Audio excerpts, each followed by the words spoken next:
Florida was recently told that it needs to shut down Alligator Alcatraz within the next 2 months. And in a functioning democracy, that's what would then happen. But unfortunately, we don't live in a functioning democracy. We live in America in 2025. So Florida apparently just isn't going to do that. They're just not going to shut it down. The judge told them they had to. That's how the system actually works, but they've decided they really like it. They really want to see, some migrant mom or whatever get eaten by an alligator. And so they're just going to tell the judiciary to F off, I suppose. And this was announced by the Attorney General of Florida, saying, we're going to continue operating the facility. We believe that it's a fully lawful facility. This is an effort by environmentalists, by the left, by Democrats, and by, honestly, this judge to stall our immigration enforcement efforts. They do not like the deportations. Well, it doesn't really matter, though, what the environmentalists or the left or the Democrats like. The judge told you have to shut it down, and that's what the law actually says. Or does it? I mean, the Supreme Court could weigh in and say, no, just do whatever you want. You can literally just start feeding them all to the gators.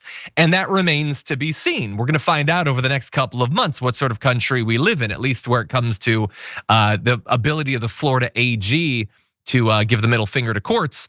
But the actual challenge was based on the fact that setting up this camp, this concentration camp, had violated a federal law because they didn't do an adequate assessment of its impact on the Florida Everglades.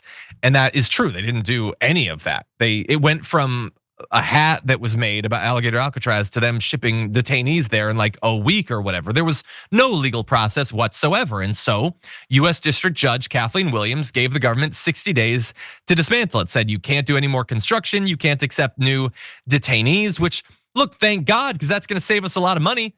That camp was gonna cost $450 million a year to operate. But they're saying they're just gonna do it anyway, Jackson. We'll see what happens, but what do you expect to happen in this area? Well, I think that eventually they're going to have to shut it down if the judge doesn't. I mean, there's not like, oh, never mind, you can keep it open. You know what I mean? Like, so I don't know how far they really can fight this. But the only reason Ron DeSantis is doing it, and I think perhaps one of the most important things for us to remember is that the base likes Alligator Alcatraz. This is a great idea to them. If the Republican Party overwhelmingly, not just MAGA, but the Republican Party overwhelmingly wasn't in favor of this, then Ron DeSantis wouldn't be doing this.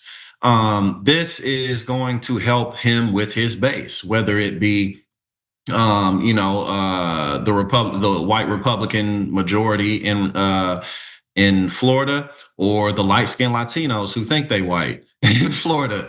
You know what I'm saying? Like, this appeals to them. There's a lot of people who feel like, oh, no, especially in Florida where there's so many immigrants, they shouldn't be here. So that appeals to the Republican voting base in Florida.